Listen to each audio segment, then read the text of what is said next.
Hello everyone. Today we are going to study about bilirubin metabolism. So how bilirubin is formed and how it is metabolized in the body and what are the diseases associated with the bilirubin metabolism. We'll study about it all. So first of all we have an RBC. हमें पता है कि RBC में क्या present होता है haemoglobin, right, haem group and a globin group. अब जब ये कैटाबोलाइज होता है इन द स्प्लीन, हमें पता है कि स्प्लीनिक साइनोसॉइड्स जो होते हैं वहाँ पे क्या हो जाता है, इसका कैटाबोलाइजेशन हो जाता है. क्योंकि आरबीसीज़ की जो लाइफ होती है वो कितनी होती है, 120 डेज़ की. यानी कि रोज़ कुछ ना कुछ आरबीसीज़ क्या हो रहे होते हैं, कैटाबोलाइज्ड हो रहे होते हैं. तो जो हीम ग्रुप है वो तो उसका होता है कैटाबलाइजेशन, और जो ग्लोबिन पार्ट होता है, ग्लोबिन पार्ट क्योंकि बेसिकली प्रोटीन पार्ट होता है तो वो कहाँ चले जाता है, अमाइनो एसिड पूल में चले जाता है. ओके, सो उसका रीयूज़ हो जाता है. हीम ग्रुप में भी जो आयरन होता है वो भी क्या होता है, आयरन पूल में वापस चले जाता है. अब हीम के साथ क्या होता है, हीम टेट्रापायरोल रिंग हमें पता ही है, राइट. तो हीम के साथ होता क्या है कि in the spleen, specifically in the macrophages में क्या होता है कि हमारे पास दो एंजाइम प्रेजेंट होते हैं, haem oxygenase enzyme and biliverdin reductase enzyme. तो हीम ऑक्सीजनेज क्या करता है, हीम को बिलीवर्डिन बनाता है. क्या बनाता है, बिलीवर्डिन बनाता है. और ग्रीन कलर का क्यों बनाया है, because it is of green colour, this pigment is it of green colour. उसके बाद बिलीवर्डिन रिडक्टेज क्या करता है, बिलीवर्डिन को कन्वर्ट कर देता है किसमें, बिलीरुबिन में. This is bilirubin, yellow to brown colour जिसका होता है, तो बिलीरुबिन में कन्वर्ट कर देता है. And why albumin is added to it. अब क्या होता है कि क्योंकि बिलीरुबिन जो बना था दैट इज वाटर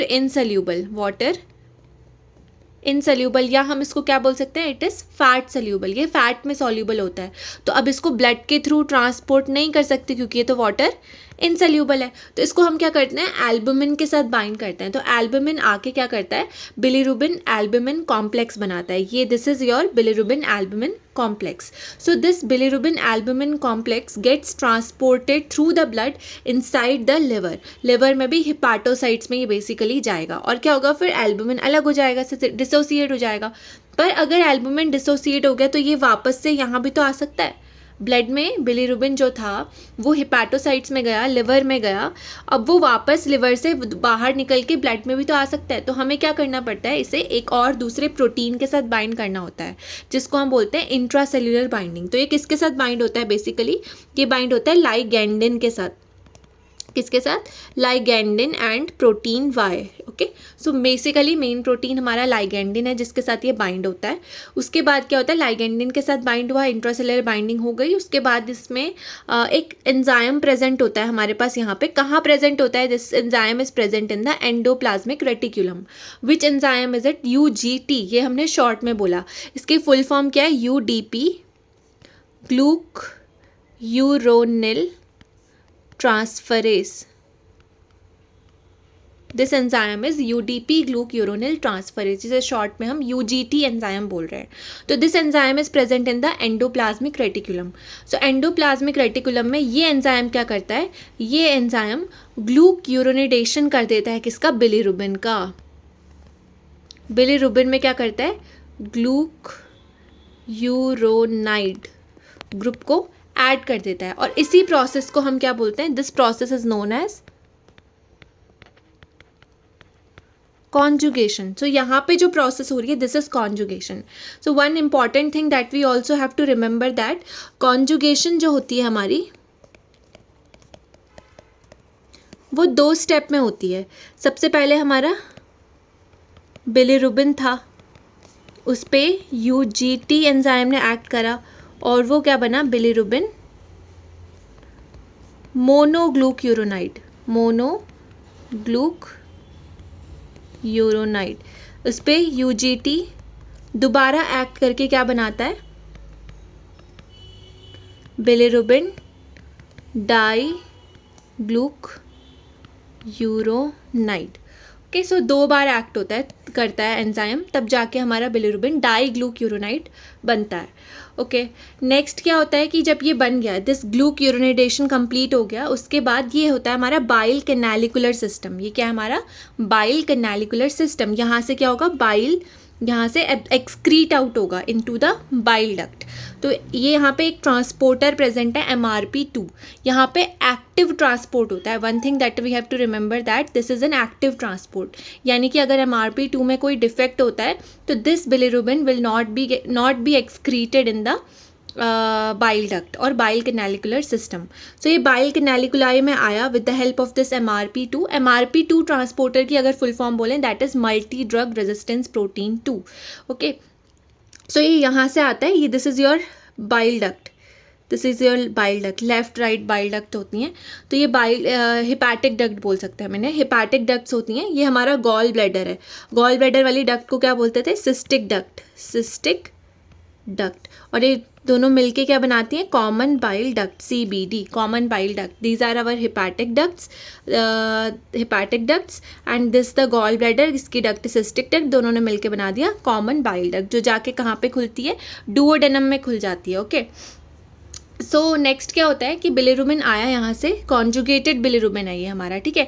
तो जब तक हमारा UGT एंजाइम ने एक्ट नहीं किया था उससे पहले हमारा बिलिरुबिन कैसा था? अनकॉन्जुगेटेड था। अब जब ये UGT एंजाइम ने एक्ट कर दिया तो इससे क्या हो गया? बिलिरुबिन का कॉन्जुगेशन हो गया, इसके साथ ग्लूक्यूरोनाइड जुड़ गया। तो अब ये जो कॉन्जुगेटेड बिलिरुबिन होता है, जिसको हम डायरेक्ट बिलिरुबिन भी बोलते हैं, ये आता है हमारे डुओडेनम में, यानी कि हमारी इंटेस्टिनल सिस्टम्स में पहुंच चुका है। अब क्या होता है कि इंटेस्टीन में जाके यहाँ पे ना हमारा क्या होता है? इंटेस्टिनल फ्लोरा प्रेजेंट होती है। क्या प्रेजेंट होती है? इंटेस्टिनल फ्लोरा प्रेजेंट होती है। और ये इंटेस्टिनल फ्लोरा क्या करती है? बिलिरुबिन को यूरोबिलिनोजन में कन्वर्ट कर देती है। कौन से एंजाइम से करती है? बीटा ग्लूक्यूरोनिडेसिस, ये इसके पास एंजाइम होता है इंटेस्टिनल फ्लोरा के पास, बीटा ग्लूक्यूरोनिडेसिस। इससे ये बिलिरुबिन को यूरोबिलिनोजन में कन्वर्ट कर देती है। अब यूरोबिलिनोजन का फेट क्या है? इसके साथ होता क्या है? कई बार क्वेश्चन आता है what is the fate of urobilinogen. तो होता क्या है यूरोबिलिनोजन के साथ? 10 to 20% तो ये क्या होता है? वापस से एंटेरोहिपैटिक सर्कुलेशन के थ्रू कहाँ चले जाता है? लिवर में रीअब्जॉर्ब हो जाता है। कौन से रिसेप्टर्स यहाँ पे एक्ट करते हैं? कौन से ट्रांसपोर्टर्स यहाँ पे एक्ट करते हैं? That is OAT1B1 and OAT1B3। What is OAT? OAT means organic anion transporter. OAT का मतलब क्या है? Organic anion transporter, organic anion transporter. Okay, so और 80 to 90% urobilinogen gets converted to stercobilinogen and stercobilin, जो दोनों के दोनों किस में एक्सक्रीट हो जाते हैं? फीसिस में एक्सक्रीट हो जाते हैं। अब क्या होता है कि यहाँ से जो ये रीअब्जॉर्प्शन हुआ था यूरोबिलिनोजन का, यहाँ से थोड़ा सा बिलिरुबिन, बहुत थोड़ा सा बिलिरुबिन क्या होता है? कहाँ रीअब्जॉर्ब हो जाता है? ये रीअब्जॉर्ब हो जाता है हमारे ग्लोमेरुलर सिस्टम में, यानी कि हमारी किडनी में चले जाता है ये, और किडनी में से कहाँ चले जाता है? यूरिन में एक्सक्रीट आउट हो जाता है, ठीक है। तो ये कहाँ एक्सक्रीट आउट हो गया? यूरिन में एक्सक्रीट आउट हो गया। So this was the fate of urobilinogen. Very small amount होगा, ठीक है, जो एक्सक्रीट आउट होगा। So this is the fate of urobilinogen. और या बिलिरुबिन मेटाबॉलिज्म हम बोले बुरा ये था। अब इसमें डिजीजेस क्या क्या होती हैं? तो डिजीजेस अगर हम एक जल्दी से देख लें शॉर्ट में, तो अगर हमारा डिफेक्ट आता है कहाँ पे? ये इस एंजाइम में डिफेक्ट आता है। तो अगर हमारा UGT अगर हमारा अच्छे से काम नहीं कर रहा, तो अगर हमारा UGT काम नहीं कर रहा तो कौन सा डिफेक्ट आता है? क्या बोलते हैं सिंड्रोम को? क्रिगलर नाजर